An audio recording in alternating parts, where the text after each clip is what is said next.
the implication here of buying audience impressions is that you don't have to buy shows anymore.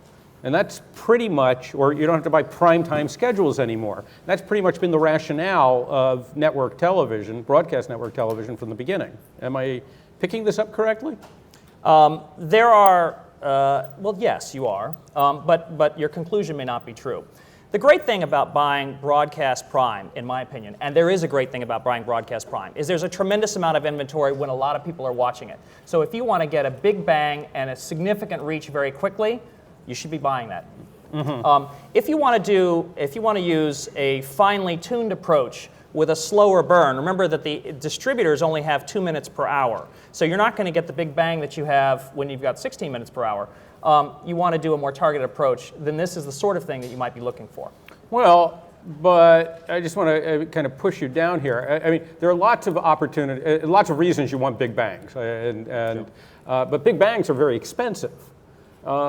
What you seem to be presenting here is a way of using the long tail of television to very efficiently, at low cost, kind of aggregate segmented audiences into something that could be kind of big and very engaged, and at much lower cost potentially. Again, am I picking this up right? You're inferring correctly. The only thing I would say is that the cost is an interesting question. It is lower cost than high-reach stuff in the sense that it is highly targeted and much more efficient. But the structure of the distributor industry in television is different from the structure in the internet industry. Right. And where the actual CPMs land depends on a different kind of structure. But in principle, yes, it is a far more efficient and effective technique than traditional methods. Now, the one thing that strikes me as difficult here, when I was looking at the list of some of the long-tail networks, the ones that got very, very high monthly hours attached to them, is most of it was ethnic. That implies creating very different language commercials for if I'm an automotive manufacturer. So that would seem to almost kind of work against the efficiency argument. You have to create lots of different segmented Possibly, ads. But again, on a privacy-protected basis, the distributor can tell the advertiser, okay, the Filipino channel is something on which we can't insert, and economically it doesn't make sense to insert for advertisements. But we can certainly tell you who watched it last month when they're not on the Filipino channel, on an insertable channel, at an efficient way to get them. Mm-hmm, mm-hmm.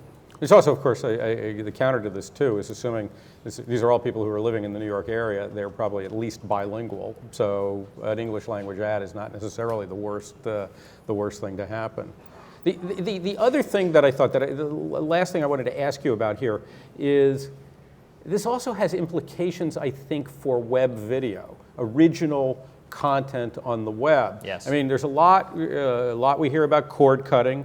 Last night I heard the word cord nevers as a category for the first time. But it seems that you can, this presents a research background that allows us to buy both web video and television together fairly efficiently, to be able to analyze audiences around video segments, regardless of the distribution platform. Do you see that as having potential? Yes. Yes, it's very exciting. Is that a threat to you, though, because you're in the television business? Look, I see, and one of the reasons why we wanted to come talk about it, I see this as opportunity for consumers, for advertisers, and frankly, for the distributors. At the moment, I see just great opportunity, and I'm very bullish on it.